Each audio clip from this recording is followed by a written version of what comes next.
तो शुरू करते हैं आज की कहानी। एक सांप और एक आईना।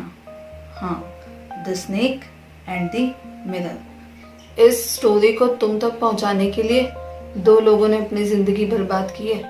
पहले तो वाइकोम मोहम्मद बशीर, जिन्होंने इसको मलयालम में लिखा, और दूसरे भाई साहब वी अब्दुल्ला, जिन्होंने इसको इंग्लिश में ट्रांसलेट किया। इस कहानी की एक और बात, ये narrative with in a narrative है। मतलब ये जो हमें कहानी सुना रहा है, इसको भी इसका दोस्त कहानी सुना रहा है, और वो इसलिए सुना रहा है क्योंकि इसके दोस्त ने इसको पकाया, तो अब ये हमें पका रहा है। एक बार क्या होता है, कुछ डॉक्टर्स का गेट टुगेदर चल रहा होता है, और उसमें से एक होम्योपैथ पूछता है बाकी डॉक्टर्स को कि क्या कभी तुमने बहुत बड़ा कोबरा देखा है, और क्या कभी किसी सांप ने तुम्हारे किसी बॉडी पार्ट पे कॉइल किया है। बाकी सारे डॉक्टर्स बिल्कुल चुप। वो सोचते हैं हमारे साथ तो ऐसे कभी हुआ ही नहीं। सोचो, सांपों के बारे में भी कोई गेट टुगेदर में बात करता है। गेट टुगेदर में ये पूछा होता कि कभी स्कूल के वॉशरूम में फटाके फोड़े हैं, कभी टीचर के टेबल के नीचे बॉम्ब लगाया है। सांपों की बात कर रहे थे, बताओ। खैर, डॉक्टर से आप उम्मीद भी क्या रखते हो? डॉक्टर बन गए तो जरूर पढ़ाकू रहे होंगे, और पढ़ाकू लोग कभी बॉम्ब नहीं फोड़ते, वो फोड़ते हैं सीधे रिजल्ट के टाइम पे। ये जो स्टोरी का राइटर है, ये उन डॉक्टर्स में से एक है जो इस होम्योपैथ की बात सुन रहा था बैठ के। होम्योपैथ अपनी कहानी आगे सुनाता है। वो बोलता है गर्मियों की रात थी और रात के लगभग 10 बज रहे थे। अब ये जो भाई साहब होम्योपैथ है, बहुत ही गरीब है। ये जिस घर में रहते हैं, पहली बात तो ये रेंटेड घर है, और उसको वैसे तो आप घर कह ही नहीं सकते, झोपड़ी थी वो। न उसमें छत थी और न उसमें लाइट थी। छत की जगह बस 2-4 टीन टप्पक लगे हुए थे। और तो और वो ये डिसाइड नहीं कर पाता था कि उस घर में एक्चुअली वो रहता है या चूहे रहते हैं। उससे ज्यादा तो उस घर में चूहे उधम मचाते थे। तो अब क्या होता है, रात के 10 बजे जब वो रेस्टोरेंट से खाना खा के आता है, वो बोलना चाहता था कि ढाबे से खा के आता है, पर बेचारा बोल नहीं पाया। तो जब वो रेस्टोरेंट से खाना खा के आता है, बहुत गर्मी लग रही होती है उसको, सोने की कोशिश करता है, सो नहीं पाता है। तो वो बाहर जाके सोचता है कि थोड़ी हवा खा लूं, पर उस दिन हवा ने भी छुट्टी ले रखी थी।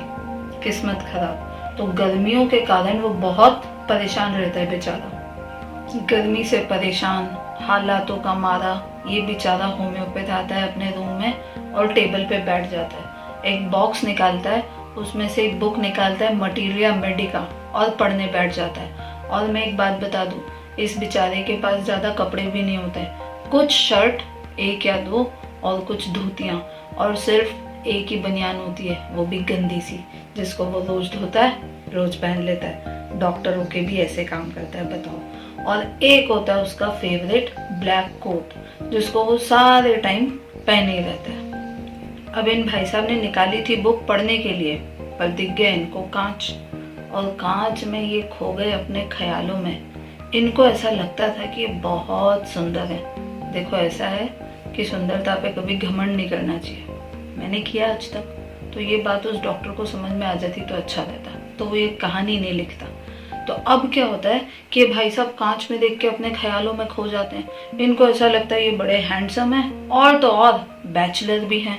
तो बाकी दुनिया को ये पता चलना चाहिए कि एक हैंडसम डॉक्टर बैचलर है, ताकि लोग उनके पास शादी के प्रपोजल्स लेकर आए। और जब ये अपने आप को कांच में निहार रहे होते हैं, तो ये 2 इम्पोर्टेंट डिसीजंस लेते हैं।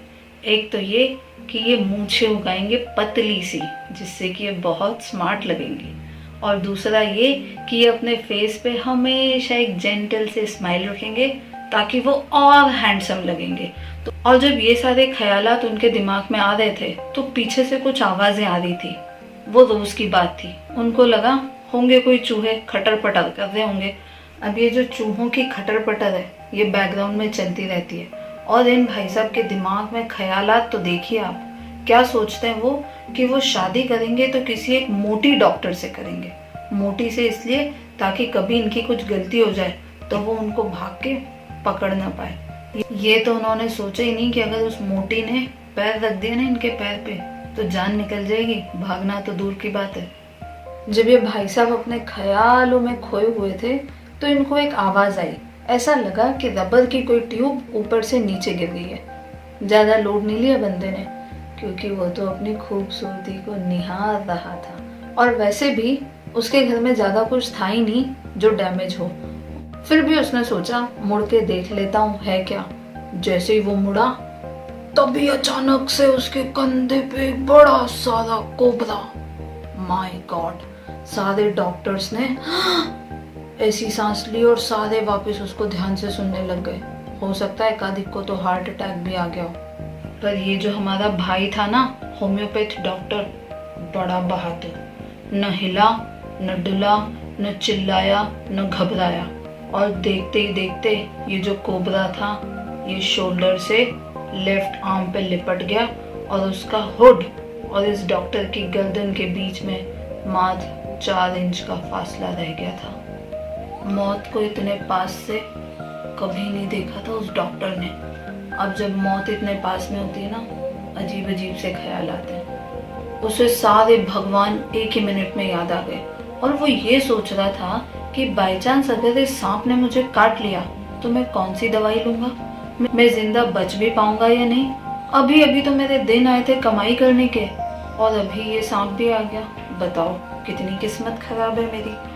ये जो हमारे भाई साहब है ना, होम्योपैथ डॉक्टर, एक और ख्याल आया इनके दिमाग में। इनको ऐसा लगा कि ये अपना छोटा सा दिल निकालें और उस पर ब्राइट लेटर्स में लिखें, ओ गॉड, हे भगवान, क्या किया ये तुमने मेरे साथ। और जब वो ऐसा सोच रहे थे तो उनकी आर्म में बहुत पेन हो रहा था। उनको ऐसा लग रहा था कि एक लेडन रॉड बहुत जोर से उनके आर्म को दबा रही है, लाइक अ मोल्टन फायर। जब वो ऐसा सोच रहे थे तो उन्होंने सोचा कि वो सिर्फ गरीब ही डॉक्टर नहीं है, साथ ही बेवकूफ भी है कि अगर बाई चांस सांप ने काट लिया तो उनके पास कोई दवाई ही नहीं थी उनके घर में जिससे कि वो अपना ट्रीटमेंट कर सके। ये जो डॉक्टर था ना, ये गरीब तो था ही, साथ में स्टूपिड भी था, ऐसा उसको खुद को लग रहा था।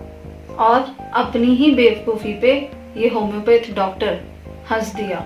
भगवान उसके स्माइल से बड़े इम्प्रेस हुए, और सांप जो है वो भाई धीरे से निकल लिया। और वो सांप कहाँ आ गया? उसी कांच के सामने, जिस कांच के सामने ये होम्योपैथ अपने आप को निहार रहा था।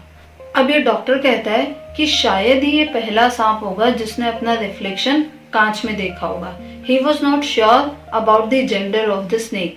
उसको ऐसा लग रहा था कि स्नेक क्या सोच रहा होगा। क्या वो ये सोच रहा होगा कि मैं अपनी आंखों में मस्कारा लगाऊं या काजल लगाऊं, या फिर मैं सिंदूर लगाऊं तो मैं कैसा दिखूंगा। ऐसे उल्टे सीधे ख्याल एक डॉक्टर के दिमाग में ही आ सकते हैं। ये जो सांप था ये आईने के पास खसक गया, क्योंकि वो ये देखना चाहता था कि वो कितना हैंडसम है। पास से देखो तो थोड़ा क्लियर दिखता है ना, वैसे ये सांप भी सोच रहा था। जैसे ही सांप खसका आईने के पास, इस भाई ने अपनी सारी हिम्मत जुटाई और दम लगा के भागा वरांडा से सीधे बाहर। जितने डॉक्टर इसकी कहानी सुन रहे थे ना, सब ने गहरी सांस ली। फाइनली वो बच गया। फिर किसी डॉक्टर ने उसको पूछा, तो फिर आगे क्या हुआ? उसने कहा कि मैं सीधा दौड़ के गया अपने दोस्त के पास, अपने दोस्त के घर मैंने रात गुजारी। अगले दिन सुबह मैं अपने दोस्त और कुछ और लोगों को साथ में लेकर आया अपने घर, ताकि मैं सारा सामान बांध के कहीं और शिफ्ट हो जाऊं। हालांकि उसकी किस्मत अच्छी थी कि ज्यादा सामान उठाना नहीं पड़ा, क्योंकि चोर लोगों ने ज्यादा सामान छोड़ा ही नहीं था। सिर्फ एक चीज छोड़ी थी, पता है क्या? वो बनियान। इस होम्योपैथ को ऐसा लग रहा था कि चोर ये जो बनियान नहीं लेके गए ना, ये उसकी एक इंसल्ट है। पर वो बाद में सोचता है कि चोर ले जाते तो उन्हीं का भला होता, साफ करके पहन तो सकते ही थे। फिर किसी एक और डॉक्टर ने पूछा कि भाई साहब, आपकी वाइफ मोटी है क्या? तो वो बोलता है, नहीं नहीं, भगवान की कुछ और ही मर्जी थी, मेरी वाइफ तो काफी पतली है।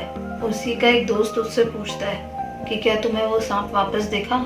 तो ये भाई जवाब देता है कि नहीं, मैं उस सांप से वापस कभी मिल ही नहीं पाया। यहाँ होती है कहानी खत्म। ऐसा कहा जाता है कि दुनिया में जितने भी सांप मिलते हैं ना, उसमें से सिर्फ 10% ही जहरीले होते हैं। तो हमें सांपों से डरने की जरूरत नहीं है। पर मेरी एक फ्री की सलाह है, जब तुम्हारे सामने कोई सांप आ जाए ना, तो डर के भाग ही जाना, क्योंकि तुम्हें नहीं पता कि वो 90% को बिलोंग करता है कि 10% को बिलोंग करता है। तो इसी सलाह के साथ मैं आपसे विदा लेती हूँ। Bye bye.